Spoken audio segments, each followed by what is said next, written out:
자, 오늘 이 새벽에 하나님께서 우리에게 주시는 하나님 말씀은 호세아 7장 1절에서 7절까지 말씀, 저와 여러분이 한 절씩 나누어서 교독합니다. 내가 이스라엘을 치료하려 할 때에 에브라임의 죄와 사마리아의 악이 드러난도다.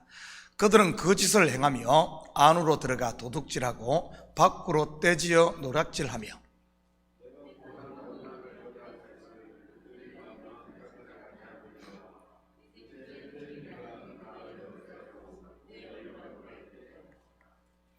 그들이 그 악으로 왕을, 그 거짓말로 지도자들을 기쁘게 하도다.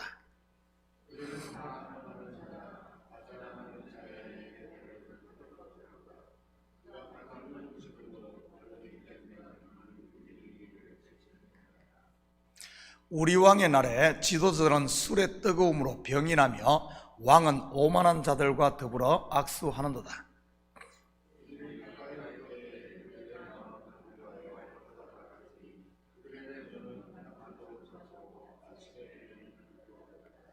함께 읽겠습니다.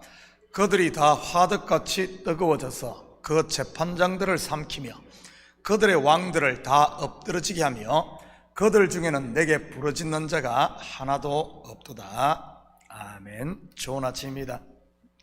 우리는 어제 새벽에 알자 여호와를 알자, 힘써 여호와를 알자라는 호세아의 이 주제 구절에 대해 살펴보았습니다. 어떻게 여호와를 알 수 있다고 했습니까? 성경을 읽고 연구한다고 여호와를 알 수 있을까요? 만약 그럴 것 같으면 유대인들이 가장 잘 예수님을 알아보았을 것입니다. 그렇지만 그렇게 성경을 깊이 연구하고 심지어 율법을 다 암기하고 지키기까지 했던 이스라엘이 어떻게 되었습니까? 자기들을 구원하러 보신 예수님, 하나님의 아들 예수 그리스도를 십자가에 못 박아 죽였지 않습니까? 그렇다면 어떻게 여호와를 알 수 있을까요? 바로 첫 번째 언약으로 주신 율법으로 자기의 아담됨, 곧 먼지됨을 아는 것이 여호와를 아는 길이라고 했습니다. 나의 근본이 찔레와 엉겅퀴만 내는 저주 아래에 있는 아담, 곧 흙이라는 사실을 말이지요. 그거 달라고 최초의 사람을 아담이라고 한 것 아니겠습니까? 아담의 뜻이 무엇입니까? 아담하게 생겼다는 말입니까? 아담이란 말은 붓다는 의미로 흙, 먼지라는 뜻입니다. 너 자신을 알라고 아담이라고 지었건만 자기를 무슨 하나님으로 착각하고 있으니 어떻게 여호와를 알 수 있겠습니까? 그리고 아담 곧 사람이 죽으면 어떻게 되죠? 너는 흙이니 흙으로 돌아갈지니라. 다 흙으로 돌아가지요. 그래서 하나님으로부터 지혜를 받았던 솔로몬은 자기의 아담됨을 깨닫지 못하고 있는 인생들을 향해 이렇게 권고하고 있는 것 아니겠습니까? 전도서 7장 2절입니다.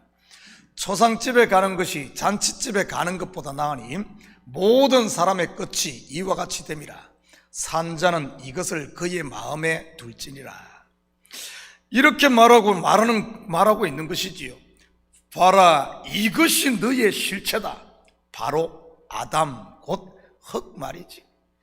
이러한 사실을 알 때만이 인생은 아버지 집을 바라보게 되는 것입니다. 마치 유산을 챙겨 아버지 집을 떠나 모든 것을 탕진한 후 돼지 열매조차 얻을 수 없는 그때야 아버지 집을 생각한 둘째 아들처럼 말이지.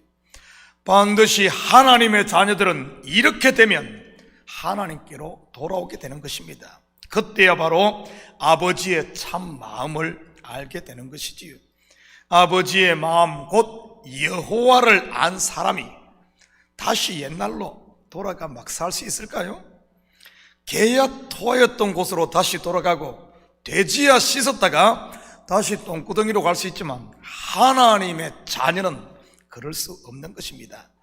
돈 주면서 가라고 해도 절대 아버지 집을 떠날 수 없는 것이지요. 그것은 아버지 집에 살면서도 아버지를 모르는 첫째 아들이나 할 수 있는 행동 아닙니까? 바로 진리를 모르고 여전히 율법 아래에 있는 장자 말이지요. 오늘 보면은 그 근본이 아담 곧 흙인 이스라엘을 다시 한번 갈아엎습니다. 양파의 껍질을 또 한 겹 벗겨낸다거나 할까요? 같이 살펴보면서 나를 포장하고 있는 나의 그 사람도 한 겹 벗겨낼 수 있기를 축복합니다. 1절입니다. 내가 이스라엘을 치료하려 할 때에 에브라임의 죄와 사마리아의 악이 드러나도다. 그들은 거짓을 행하며 안으로 들어가 도둑질하고 밖으로 떼지어 노략질하며. 역사적으로 보면 이것은 이스라엘이 아수르의 침공으로 인해 나라가 약탈당하고 사마리아가 포위되었다가 하나님의 전적인 도심으로 적을 물리친 적군이 물러간 것을 말하는 것입니다. 우리는 이러한 사실을 열왕기하를 공부하며 확인할 수 있습니다. 그런 일을 겪으면 이 정신을 차리고 하나님께 돌아오는 신용이라도 해야 되는 것 아닙니까? 그런데 이스라엘은 그러지를 않았다는 사실입니다.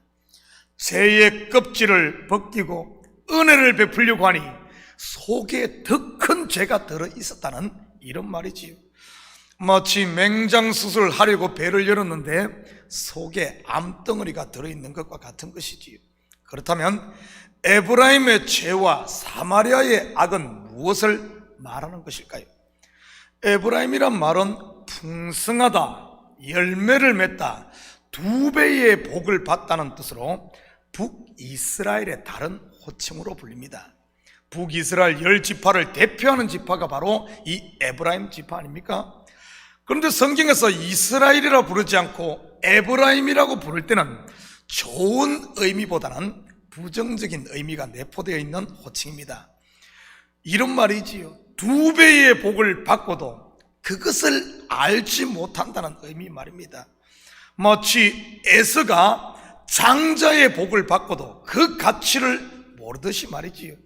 탕자 위에 나오는 큰아들도 마찬가지고요. 아버지의 모든 것을 가졌으면서도 그 사실을 모르고 있지 않았습니까? 그리고 사마리아는 오므리 왕조가 세운 바로 아합의 아버지죠. 왕궁이 있던 수도로서 여기서는 사마리아 하면은 왕궁을 말하는 것입니다. 결국 에브라임의 죄와 사마리아의 악이 드러났다는 말은 일반 백성들 곧 그뿐만 아니라 통치자들 곧 속까지 다 썩은 전적 부패를 말하는 것입니다. 그러니 어떻게 닦아서 쓸 수 있겠으며 고쳐서 쓸 수 있겠습니까? 확 부수고 새로 지어야 하는 것이지요. 구속사로 이것은 율법의 의로는 구원을 얻을 수 없음을 말하는 것입니다. 이것을 사도 바울은 로마서에서 이렇게 해석하고 있지요. 로마서 3장 20절에서 24절입니다. 그러므로 율법의 행위로 그의 앞에 의롭다 함을 얻을 육체가 없나니 율법으로는 죄를 깨달음이라. 이제는 율법 외에 하나님의 한 의가 나타났으니 율법과 선지자들에게 증거를 받은 것이라. 곧 예수 그리스도를 믿음으로 말미암아 모든 믿는 자에게 미치는 하나님의 의니 차별이 없느니라. 모든 사람이 죄를 범하였음에 하나님의 영광에 이르지 못하더니 그리스도 예수 안에 있는 속량으로 말미암아 하나님의 은혜로 값없이 의롭다 하심을 얻은 자 되었느니라. 이스라엘은 장자 곧 율법을 말하는 율법을 상징하는 것입니다. 계속해서 이스라엘의 죄와 악을 볼까요? 이들의 모습이 곧 내 속에 남아있는 이 육신의 생각임을 잊지 마시고요. 성경을 보면서 유대인들이 나쁘다거나 아니면 신앙생활 똑바로 못하는 다른 성도들의 허물로 이해를 해서는 절대 안 됩니다. 만약 그런 분이 계시다면 먼저는 내 눈에서 들보를 빼시고 예수님을 문 밖이 아닌 문을 활짝 열고 내 마음의 문을 열고 내 안으로 모시기를 축복합니다. 왜냐하면 성경은 전부 내 속에서 일어나고 있는 실제를 이야기하고 있는 것이니까요. 3절입니다. 그들이 그 악으로 왕을 그 거짓말로 지도자들을 기쁘게 하도다. 백성들의 악을 바로잡아야 할 왕, 그리고 거짓을 밝혀내고 올바른 판단과 재판을 해야 할 지도자들, 그런데 이들이 악과 거짓말에 놀아나며 오히려 그것들을 더 기뻐하기까지 합니다. 왜 그럴까요? 바로 왕이 악을, 지도자들이 거짓말을 가르치고 있기 때문인 것이지요. 그렇다면 이것은 지금 나에게 무엇을 말하는 것이겠습니까? 내가 진리의 눈이 열리지 못하고 겉의 것만 붙들고 있으면 그런 것들로, 겉의 것들, 거짓말, 엉터리로 은혜를 받는다는 이런 말입니다.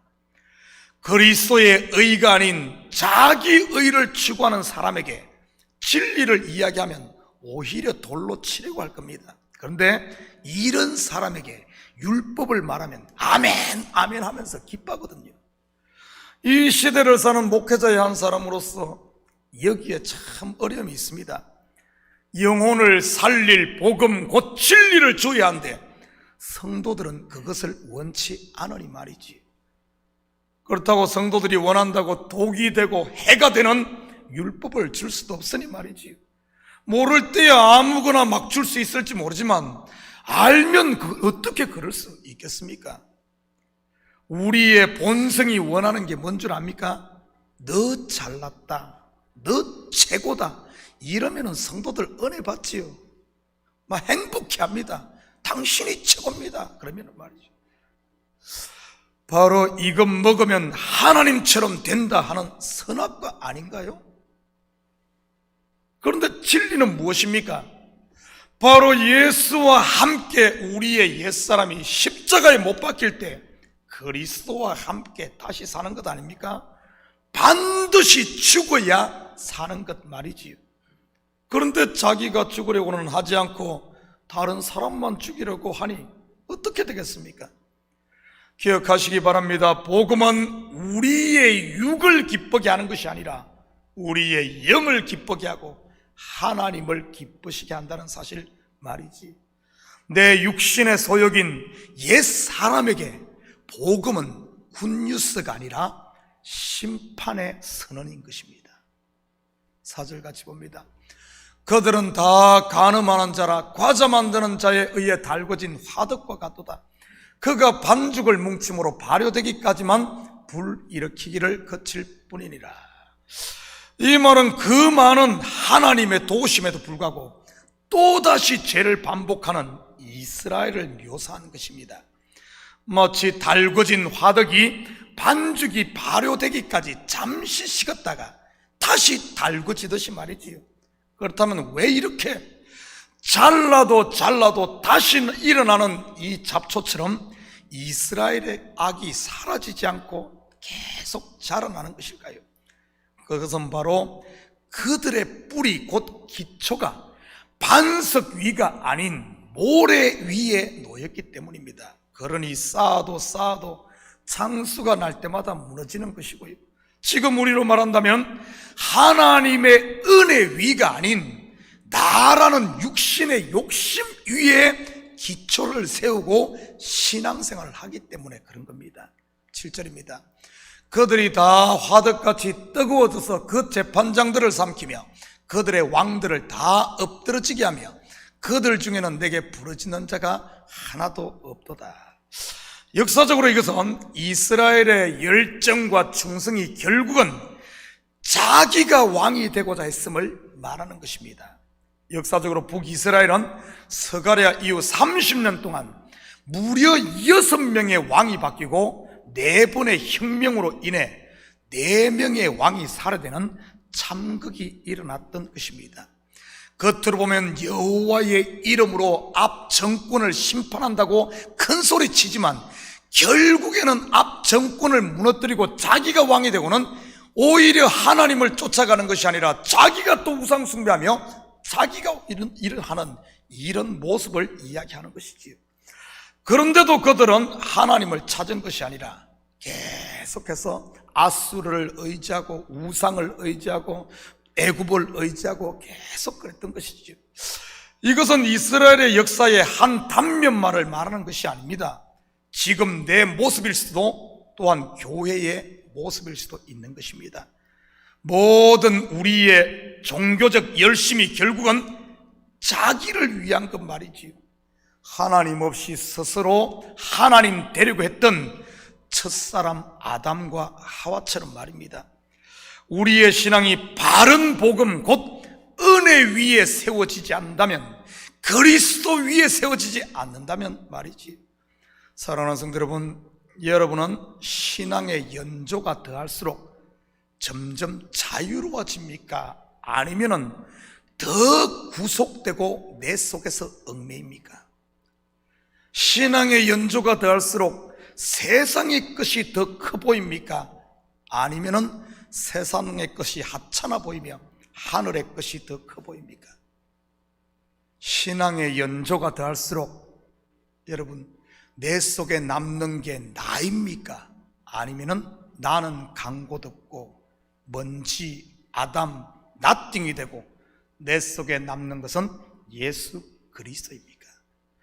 이 새벽 우리의 신앙을 다시 한번 점검하시고 우리의 기초를 그리스도의 반석이 굳게 세므로 오늘 하루의 삶도 하나님을 기쁘시게 하는 복된 여러분의 걸음들이 될 수 있기를 주님의 이름으로 축복합니다. 같이 기도하십시다. 사랑의 아버지 하나님, 참으로 감사를 드립니다. 맞습니다. 우리가 은혜 위에 세워지지 않으면 벗겨도 계속해서 악만 나오는 양파와 같은 아버지 하나님 이런 모습일 수 있사오니 하나님, 이 새벽 우리 속에 우리를 위해 모든 것을 내어주신 예수 그리스도 그 은혜 위에 우리가 세워지게 도와주시옵소서.